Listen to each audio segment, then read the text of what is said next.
Right now, there is a phone within arm's reach of you. You already knew that. What you don't know is that you're going to touch it again in the next few minutes. Not because it rang, not because it buzzed, not because anything happened at all. You'll touch it because a circuit older than language is about to whisper a single instruction to you. You think you check your phone. You don't. Your phone checks you. And the reason why is far stranger than I'm addicted or I have no willpower. The reason goes back 30,000 years to a brain that was never built for this. Here is the first thing you have to understand. The pull you feel toward that screen is not a modern flaw. It is an ancient survival system working perfectly in the wrong century. Your brain did not evolve to make you happy. It evolved to keep you alive long enough to pass on your genes. And for almost all of human history, staying alive meant one thing above all others: finding what was new. New food, new danger, new faces, new information. The ancestor who felt a restless itch to see what was over the next hill, that ancestor ate and survived and became you. The one who felt nothing, who stayed put in curious content, they are not your ancestor. You come from 30,000 years of the most restless minds on Earth. That restlessness has a name inside your brain, and it is not the one you expect. Most people think dopamine is the pleasure chemical. It isn't. In the 1990s, a neuroscientist named Wolfram Schultz wired up the brains of monkeys and watched their dopamine neurons fire in real time. He gave them a sip of juice, and dopamine spiked. A simple reward. But then he did something clever. He flashed a light, and then gave the juice. Light and juice. Light and juice. Over and over. And the dopamine moved. It stopped firing when the juice arrived. It started firing the instant the light came on. Read that again. The chemical no longer cared about the reward. It cared about the prediction of the reward. Dopamine is not the feeling of getting. It is the feeling of wanting, the lean forward, the almost. Another scientist, Jake Panksepp, gave this circuit its true name. He called it the seeking system. A deep, ancient circuit whose entire job is to push you out of your seat and into the world to look for more. It is the engine of curiosity, the reason you explore it all. And every single time you reach for your phone, you switch that engine on. But Schultz found one more thing, and this is the part that should unsettle you. He made the reward unpredictable. Sometimes the light meant juice. Sometimes it meant nothing. Now there was no way to know. And the dopamine didn't fall. It exploded. The most uncertain reward, the maybe, produced the largest spike of all. Your brain is not most alive when it wins. It is most alive when it might win. Hold that thought, because someone built a machine out of it.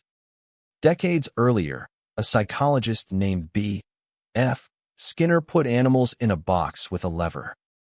If the lever always gave a treat, the animal pressed it calmly, only when hungry. But Skinner tried something else. He made the lever pay out at random. Sometimes nothing, sometimes nothing, sometimes a jackpot. And the animals went mad for it. They pressed that lever faster, longer, and more desperately than for any reward they could predict. Skinner had found the variable ratio schedule, the most powerful pattern of reward ever discovered. It is the exact mathematics of a slot machine. And it is the exact mathematics of pulling your thumb down to refresh a feed. Sometimes nothing, sometimes nothing, sometimes something incredible. You are not the gambler in this story. You are the animal in the box, and the lever is in your pocket. Now add one more ancient hunger to the fire. For your ancestors, survival was not only about food. It was about people. Who is angry with you? Who is allied with whom? Who has fallen, and who has risen? In a small tribe, missing a piece of social news could get you exiled, and exile meant death. So your brain evolved a bottomless appetite for information about other humans. We call it gossip. We treat it as a flaw. It was a survival skill. And every social feed on Earth is built to pour that ancient thirst in endless drink. Faces, conflicts, status, who is up and who is down. Your savanna brain cannot tell the difference between the tribe and the timeline. To it, a stranger's argument on your screen is news that might keep you alive. So what does a lifetime of this do to a mind? A researcher named Gloria Mark spent over 20 years measuring human attention on screens. In 2004, she found the average person held focus on one thing for 2.5 minutes. By recent years, that number had collapsed. 47 seconds. Less than a minute before the seeking engine fires again and drags your eyes away. You did not choose that. A 30,000-year-old reflex chose it for you 1,000 times a day. And here is the twist that changes everything. The apps did not invent this craving. They could never have built something this powerful from nothing. What they did was quieter and far cleverer. They found a door in your mind that was already standing open. A door evolution had carved over thousands of generations. And they simply walked through it. The addiction was never installed. It was always there, sleeping, waiting, until something finally fed it without end. You are not weak for feeling the pull. You are feeling the strongest survival instinct your species ever had, aimed at a machine that never empties. So picture it clearly now. Every time your hand drifts to your phone without you deciding, you are going on a hunt. Every pull to refresh is a walk to the edge of camp to see what is there. Every notification is a rustle in the tall grass. Maybe food, maybe a threat, maybe nothing. You are a forager on an endless plain.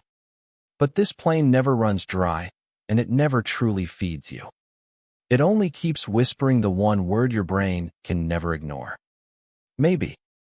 There is still a phone within arm's reach of you. But now you know what it actually is. It is not a window, and it is not a tool. It is a slot machine wearing the mask of a tool, and the part of you that keeps pulling the lever is not broken. It is 30,000 years old, and it is doing exactly what it was built to do. The only difference is that the savanna eventually went quiet. Your phone never will. So the next time your hand reaches out on its own, you don't have to fight it. Just notice it, and ask the oldest question your brain has ever known. Is there something new out there? Tonight, the answer is the same as it was on the savanna 30,000 years ago. Maybe. And maybe is the most powerful word your ancient brain has ever heard.